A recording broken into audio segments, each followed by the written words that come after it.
Bueno, entonces Anton Wilhelm Amo, como Giovanni Leone el africano, es la misma gramática, prácticamente Giovanni Leone es el papa a quien se ha sido regalado. Ahí los de la compañía holandesa de Indias regalan a los duques de Wolfenbüttel, a los duques Anton y Wilhelm, ¿no? Este joven entonces que se va a convertir en el primer filósofo negro de la historia de la filosofía alemana. Negada, se ha dicho de paso, por Kant, que formaba parte del mismo sistema filosófico, digamos, y de las facultades de filosofía en Prusia que Anton Wilhelm Amo. Y que Anton Wilhelm Amo se convirtió en una estrella. Estaba en el who's who de la época. Y hay artículos sobre él también entre los filósofos franceses del siglo XVIII. O sea, ha tenido un impacto fuerte. Antes de, como se ha dicho, volver al África. Pero no ha sido una vuelta al África, porque el políglota Anton Wilhelm Amo, que luego añadió esa palabra Afer a su apellido, o sea, la misma gramática, ¿no? Garcilaso de la Vega, el Inca, Anton Wilhelm Amo, Afer, africano, Giovanni Leone, el africano. Entonces desarrolla una filosofía sin residencia fija. Y en este sentido, Anton Wilhelm Amo, bueno, ese es el libro que tú mencionaste, voy a saltar ya, entonces diseña ese mundo en el que él se decide en favor del latín, porque es un idioma prácticamente hablado todavía en la filosofía del XVIII, en un momento cuando la filosofía alemana cambia del latín rumbo al alemán, en el XVIII.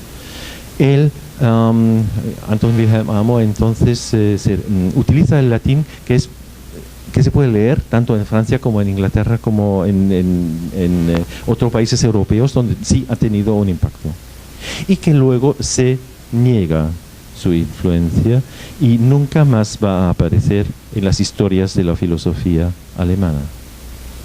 Se le ningunea, o como se dice en alemán, se le mata por silencio. Y es un momento que me parece muy, muy importante para repensar en esas relaciones. Todavía en esa misma fase, solamente para demostrar otros ejemplos en este sentido transpacíficos entre diferentes tradiciones. Eso es un byombo. Byombo es una palabra que byobo existe todavía en japonés, que es ya saben lo que es un byombo, ¿no es cierto? Sí, claro, porque han sido los portugueses que junto con los españoles que prácticamente han traído los byombos al mundo europeo. Y eso es de fabricación de Macao para un mercado hispanoamericano. En México, se encuentra actualmente en México en el Museo de Carlos Slim, y ven de qué forma entonces se combinan elementos del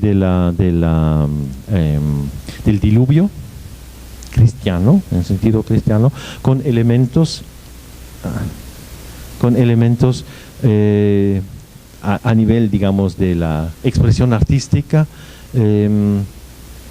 asiáticos, en una escuela, la escuela de Macao, que trabajaba para un mercado internacional, global, tanto para digamos, gente rica en Portugal, como o en otras partes de Europa, como en las Américas, por ejemplo, también.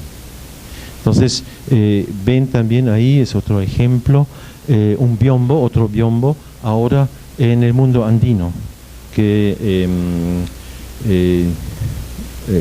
ahí pues se integra dentro de una historia de los incas, y ven cómo aparece por primera vez, o sea, se lee de izquierda, no es natural, de la izquierda arriba hacia la derecha abajo. Entonces la última figura es la primera figura con caballo, que además promete la resurrección de una historia, digamos, de la colonialización del mundo incaico, ¿no?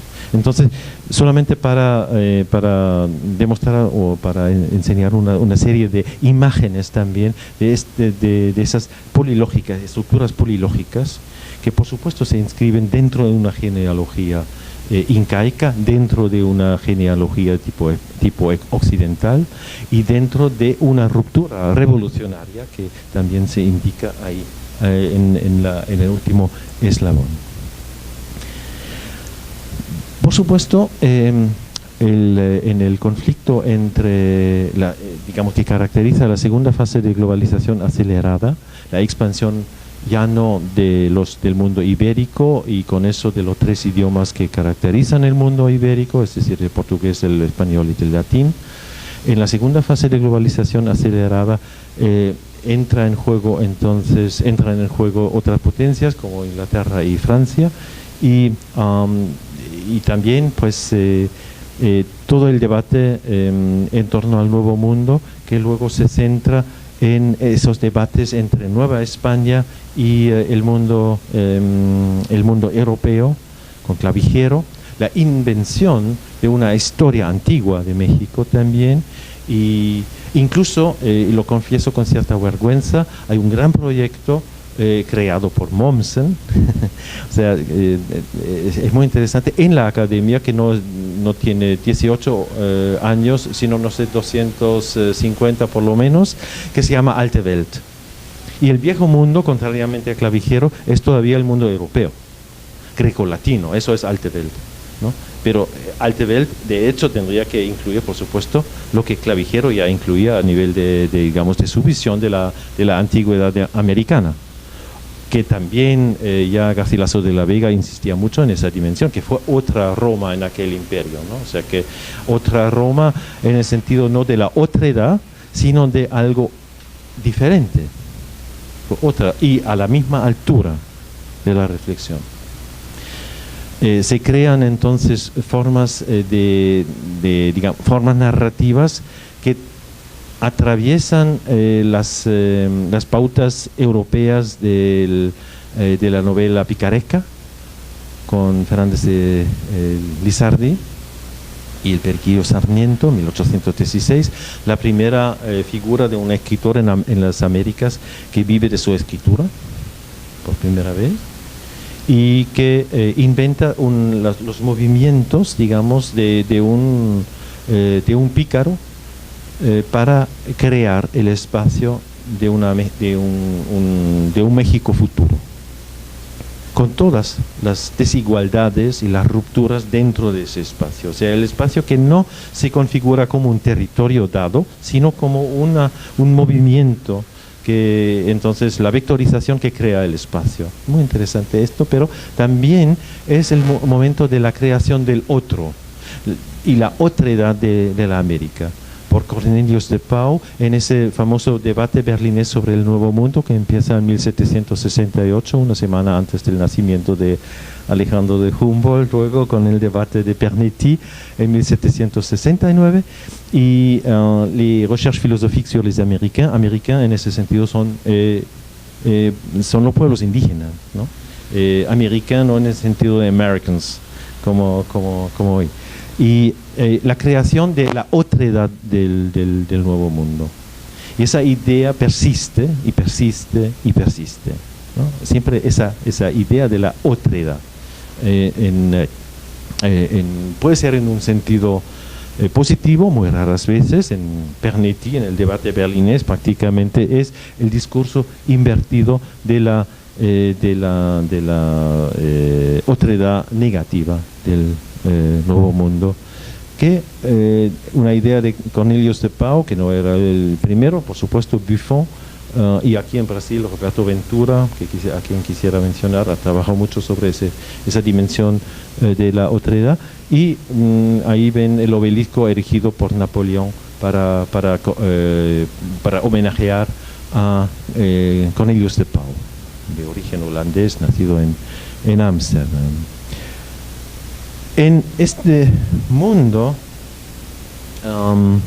digamos, de la segunda fase de globalización acelerada, se crea entonces ese concepto de otredad que está atravesando también la tercera y sobre todo fase de globalización acelerada y toda la filosofía del siglo XX, por lo menos según el análisis de Vincent Descamps en su libro Le Même et l'Autre, O sea, la creación de la diferencia fundamental entre lo mismo y lo otro. Y la invención del otro como una otredad. Este libro es del mundo, digamos, de un mundo transarchipiélico de Lafcadio Hearn. Lafcadio Hearn, nacido en la isla de Lefkas, sigue una educación en Inglaterra y en Irlanda, o sea, islas, ¿no? Lefkas es una isla del archipiélago griego, y luego se va a transferir, va a viajar a Estados Unidos, luego baja a New Orleans y se va a convertir en uno de los grandes fotógrafos también del mundo caribeño. Lafcadio Hearn entonces viaja al mundo francófono, French West Indies, en la tercera fase de globalización acelerada, y entonces se ocupa de los coolies, de los hindúes y de los chinos también, que dentro del mundo británico, del imperio británico, como del imperio francés, se trasladan. Entonces ahí. Y le interesa mucho esa polilógica de, digamos, de diferentes pertenencias, y transforma en su descripción de Martinique, transforma la isla en un fractal del mundo. En el sentido de que la totalidad de las plantas, la totalidad de los seres humanos, todos se encuentran en esa isla. Y la subida al Mont Pelé es como la subida de Petrarca al Mont Ventoux. O sea, exactamente calcada, pero desde arriba, entonces no solamente vemos a Senegal y a la Asia, sino que evoca a los pintores japoneses, a donde luego se va a trasladar y para convertirse en uno de los principales traductores y inventores del Japón de la época. Muere casado con una japonesa pocos meses después de esa foto en 1904 en Tokio. Es decir, transforma ese mundo transarchipiélico en un mundo de diferentes lógicas que conviven y que conviven pacíficamente y no sin problemas. Pero es muy importante, me parece, la obra de Lafcadio Hearn, verla como una especie de modelo, de experimento con las formas y normas de vida, con las formas y normas de convivencia, las posibilidades de convivencia, como un experimento. Voy a dar un paso por el mundo asiático hispánico.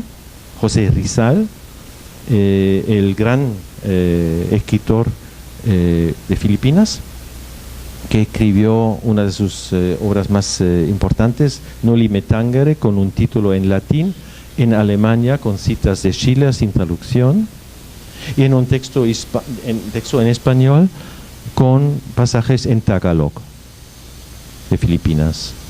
El último gran escritor en español en esa literatura nacional que luego va a cambiar de idioma para escribirse tanto en inglés principalmente y en tagalog.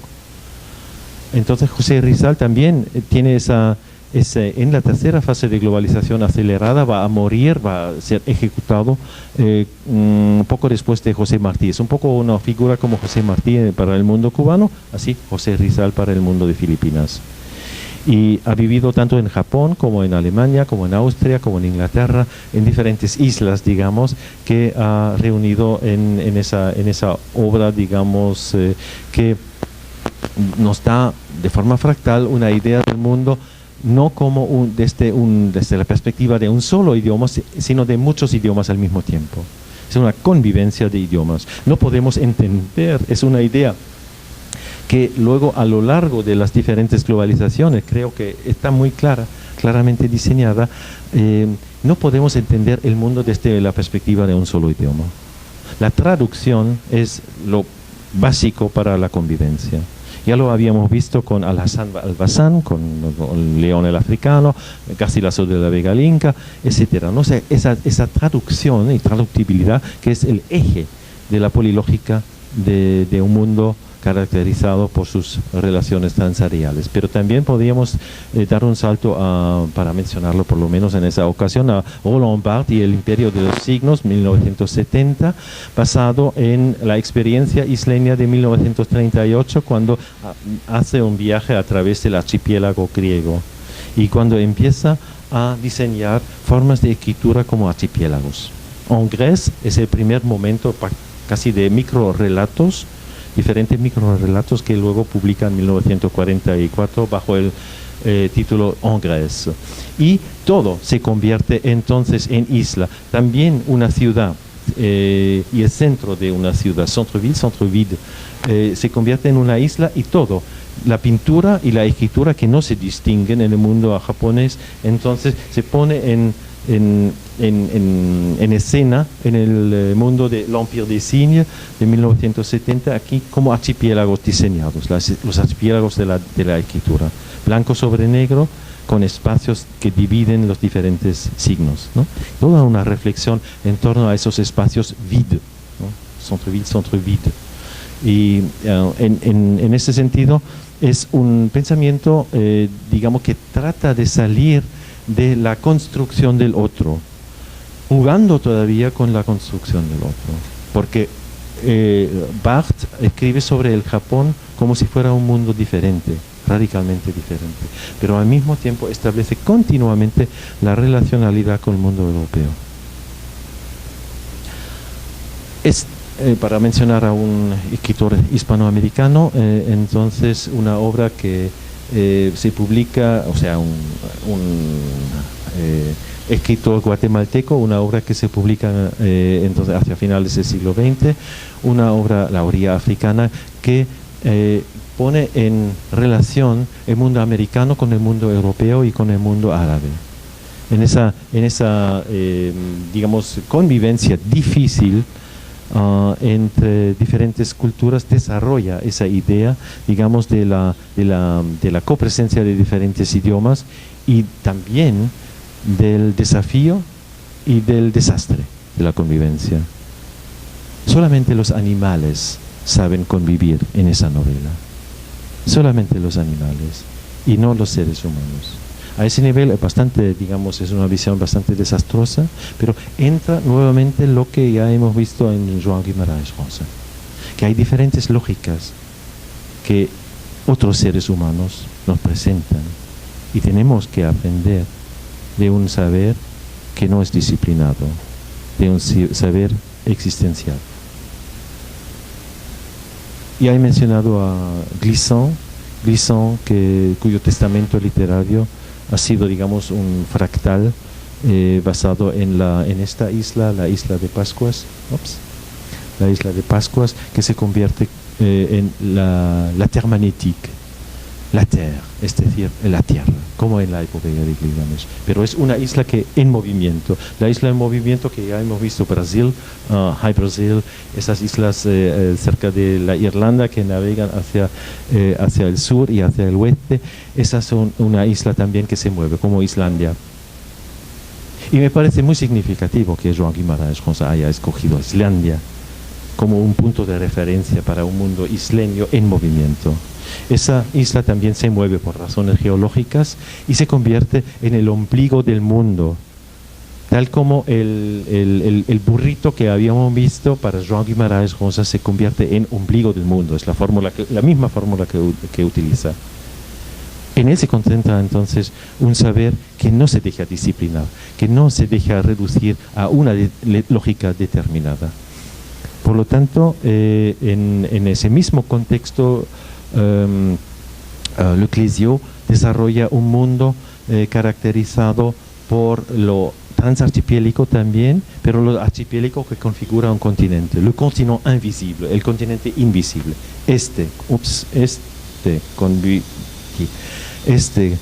Mundo, digamos, este continente invisible, un mundo configurado por las relaciones transarchipiélicas a través del Pacífico. Viviendo esas vidas, entonces, significa también conocer los desastres de la convivencia, las matanzas de los pueblos indígenas en el mundo de la Oceanía, y al mismo tiempo inventar nuevas formas de traducción y de copresencia de diferentes lógicas. Eso creo que es el gran logro de l'Eclésio. Las posibilidades de la traducción, quizá como un penúltimo ejemplo, con Yoko Tabada, una escritora que vive 6 meses al año cuando no viaja en el Japón y 6 meses en Alemania, y que escribe tanto en japonés como en alemán. Y ha ganado tanto premios literarios en el Japón como en Alemania. Ahora o recientemente el Heinrich von Kleist Preis, el premio Heinrich von Kleist. Entonces Yoko, que hace que en el Brasil tiene grandes promotores, Yoko entonces también está trabajando mucho sobre la traducción, la traductibilidad de nuestro mundo, la convivencia de diferentes sitios. Y eso es un texto que solamente pueden leer los que leen japonés y alemán al mismo tiempo, porque es un poema traducido en caracteres japoneses de procedencia china, traduciendo una fonética alemana. O sea, el poema como tal, o sea, si se leen los caracteres, el texto que se produce es un texto en alemán. Es la transcripción de un poema alemán según la fonética de Yoko, por lo menos, en otra lógica. O sea, la copresencia de diferentes lógicas. Claro, el público es muy reducido para poder leer esto, pero bueno, no tanto. O sea, está a flor de piel toda la importancia de la traducción en un mundo en el que queremos sobrevivir, en un mundo en el que no desaparecemos de la faz de la tierra como los asesinados en Sagarana, en un mundo en el que no queremos desaparecer como los pueblos indígenas en la Oceanía, en un mundo en el que no predomina una sola lógica, sino que estamos desarrollando lógicas polilógicas que nos permiten entender también las diferentes lógicas de las literaturas del mundo. Y las literaturas del mundo entonces son esta posibilidad de repensar el mundo desde diferentes perspectivas al mismo tiempo. Por lo tanto, quisiera terminar con una persona que tiene más o menos la misma edad que yo, nacido en el 56, que ha desarrollado la concepción de coolies y la coolitude. Entonces, no se trata de algo cool, pero está jugando, claro, con esa expresión, sino también de la copresencia de diferentes formas y normas de la vida. No solamente a través de las migraciones de los coolies por el mundo entero, sino su paisaje de la teoría es el mundo de los corales. El mundo de los corales que participa a nivel, digamos, de la vida, tanto del mundo geológico como del mundo botánico, como, digamos, del mundo en las relaciones, digamos, transareales entre el mundo de la tierra y el mundo del océano, como el cocodrilo. Porque el cocodrilo también reúne esas diferentes lógicas. Se está moviendo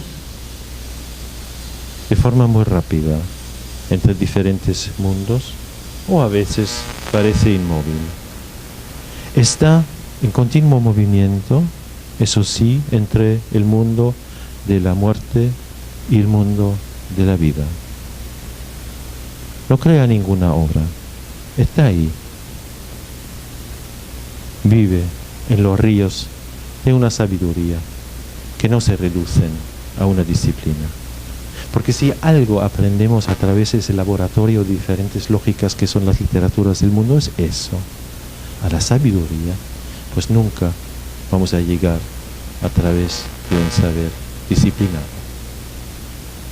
Quisiera terminar con Roland Barthes, Le Son, también de los años 70, su presencia, su presentación en el Collège de France, que termina así, con el mundo de la sabiduría. Y esa sabiduría, entonces, sería, según Barthes, nul pouvoir, nul savoir, un peu de nul pouvoir, nul savoir, un peu de sagesse y le plus de sabor posible. Más sabor posible. Muchas gracias.